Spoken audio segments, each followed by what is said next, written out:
الحمدللہ وحدہ والصلاة والسلام علی من لا نبی بعدہ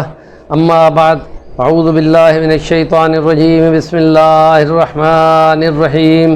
ولا تقربوا الزنا انہ کان فاحشہ وساء سبیلا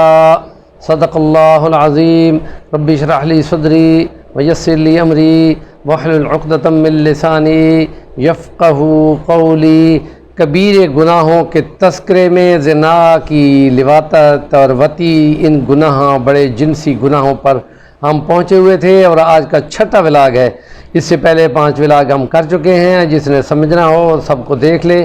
اور ہمارا چینل صفی الرحمن الوانی ضرور سبسکرائب کر لیں، اور اگر اچھا لگے تو کمنٹ کر کے ہماری رہنمائی فرمائیں۔ اس آیت کریمہ جو سورۃ اسراء کی 15ویں پارے کی آیت ہے، 32 نمبر، اور اس میں فرمایا کہ گناہ کے قریب، زنا کے قریب ہی مت جانا، انہو کان فاحشہ، یہ بے حیائی ہے، وساء سبیلا، اور بہت برا راستہ ہے۔ برا راستہ معاشرت خراب کرنے کے لیے ہے، اور نسلوں کو خراب کرنے کے لیے ہے، اور فساد کا باعث ہے، جس سے معاشرہ قتل و غارت کی نظر میں ہو جاتا ہے، اور نسلوں کی پاکیزگی نہیں رہتی۔ اس لیے کہ قرآن مجید کی ایک آیت میں، جس میں اللہ فرماتا ہے کہ ہم نے اپنے انبیاء کو بہترین نسلوں سے پیدا کیا، اور جو بھی نبی گزرا ہے اس کی 40 پشت تک کسی نے زنا نہیں کیا۔ یہ پاکیزگی اور تقدس ہوتا ہے، جس کی وجہ سے یہ دین کی کام کرنے والے آگے نکلتے ہیں۔ اور اس لیے حدیثوں میں آتا ہے کہ زنا کے قریب جانا یہ ہے کہ اگر آنکھ دیکھتی ہے تو وہ آنکھ زنا کرتی ہے۔ حضرت عیسیٰ کے کلام دیکھیں اور بائبل کے اندر، تو وہاں ہے کہ جو آنکھ دیکھتی ہے وہ اسی قابل ہے کہ اس کو نکال دیا جائے۔ جو کان سنتا ہے وہ کان کا زنا ہے، جو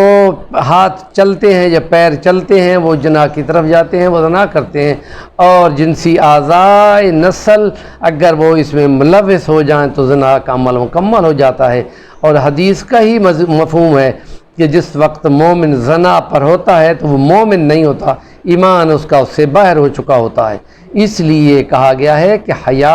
الحیاء نصف الایمان، یہ آدھا ایمان ہے۔ اور جو اس ایمان کی فکر کرتا ہے پھر وہ نگاہ کی بھی حفاظت کرتا ہے، کیونکہ قرآن کریم کے اندر آتا ہے کہ تم جب نگاہ کو خائن بن کر ہٹاتے ہو، کناروں سے دیکھتے ہو، تو خدا کہتا ہے کہ تمہارے اس دیکھنے سے پہلے خدا تمہیں دیکھ رہا ہوتا ہے۔ اور اس لیے اس کو کہا کہ یعلم خائنۃ الاعین، تمہاری آنکھوں کی خیانت کو خدا جانتا ہے۔ اور ایک اور حدیث کا مفہوم یہ ہے کہ اگر تم اللہ کی رضا کی خاطر، کہ اس نے منع کیا ہے، تم اپنے نگاہ کو غیر محرم سے ہٹا لیتے ہو، تو یہ ایمان پر عمل کرتے ہو۔ ایمان کی حلاوت تمہارے دل کو محسوس کرائی جاتی ہے، اور اگر یہ کام تم کرتے ہو تو اس کے بدلے میں جنت کی ایک حور تمہاری نامزد کر دی جاتی ہے۔ یہ چیزیں ایمان سے تعلق رکھتی ہیں، اور جو ایمان پہ ہوتا ہے وہ ان چیزوں کے قریب نہیں جانتا، اور جو اس کاموں پہ جاتا ہے۔ اب قصہ ہے حضرت یوسف اور زلیخا والے میں، آپ دیکھیں کہ وہاں ایک امیر کبیر عورت نے کتنا زور لگایا حضرت یوسف علیہ السلام کو، کہ جس کے لیے اس کی دوستوں نے اس کو کہا تھا کہ یہ تو انسان ہی نہیں ہے، یہ تو اتنا خوبصورت ہے کہ گویا کہ فرشتہ ہے۔ اور پھر وہ اس کو دھمکی دیتی ہے کہ جب تک تو میرے کہنے پہ نہیں چلے گا۔ تو اس نے بھی خدا سے مانگ لیا، رب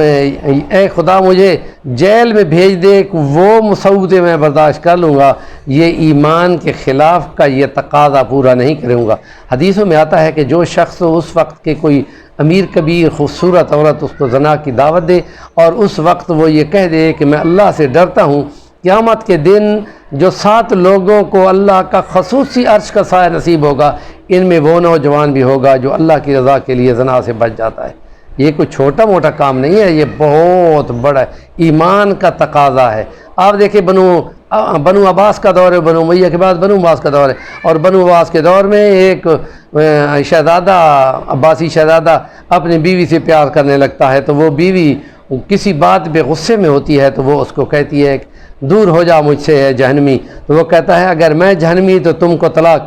یہ بات بہت آگے تک چلی گئی۔ علماء بیت میں بحثیں کرتے کرتے امام شافعی کا وہ دور ہے، امام احمد بن حنبل کا بھی دور ہے، تو وہ مدینہ میں رہتے تھے، تو ان تک بات پہنچ گئی۔ انہوں نے کہا کہ یار کسی طریقے سے مجھے پہنچاؤ یا اس شہزادے کو مجھ تک لے آؤ، تو میں کچھ بات اسے پوچھوں گا تو پھر پتہ چلے گا کہ طلاق ہوئی ہے یا نہیں ہوئی یا کیا بات ہوئی ہے۔ تو امام شافعی تک اس کو لایا گیا اور امام شافعی نے اس سے پوچھا کہ تم یہ بتاؤ کہ تم کہیں ایسی جگہ پہ گئے ہو کہ جہاں کوئی بھی نہ ہو اور کوئی خوبصورت عورت ہو اور تم زنا کے قریب پہنچ گئے ہو اور تمہیں کہا جائے کہ اللہ سے ڈرو اور تم اللہ سے ڈر گئے ہو؟ تو وہ کہتا ہے جی ایک موقع آیا تھا کہ ہماری خوبصورت باندھی تھی اور وہ اس کام پہ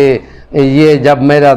دل کی برائی کی طرف ارادہ ہوا تو اس نے کہا اللہ سے ڈر، تو میں نے کہا میں اللہ سے ڈر گیا، تو اس نے کہا تم کو مبارک ہو، تم اللہ سے بن دے کے خدا سے ڈر کر تم تو جنتی ہو گئے، جہنم ہی تو جگہ پہ رہے۔ جب تم اللہ سے ڈرنے والے بن گئے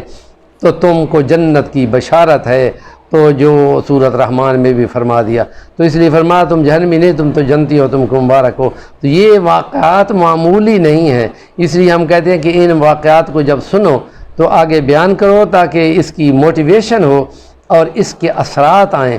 مولانا روم کو سنو، علامہ اقبال کو سنو، شیخ سعدی کو سنو، یہ ایسے ایسے ولی گزرے ہیں جو اشعار تو بول گئے ہیں۔ لبید وہ شاعر تھا کہ جس نے سورۃ فاتحہ پڑھ کے کلمہ پڑھ لیا تھا، اس کے بعد وہ کہا تھا اس نے کہ میں کبھی بھی سورۃ فاتحہ ہی پڑھتا رہوں گا، میں اپنے کبھی شاعری نہیں کروں گا۔ تو نیکی کی بات کا ابلاغ ضرور کرو۔ جزاکم اللہ احسن الجزا۔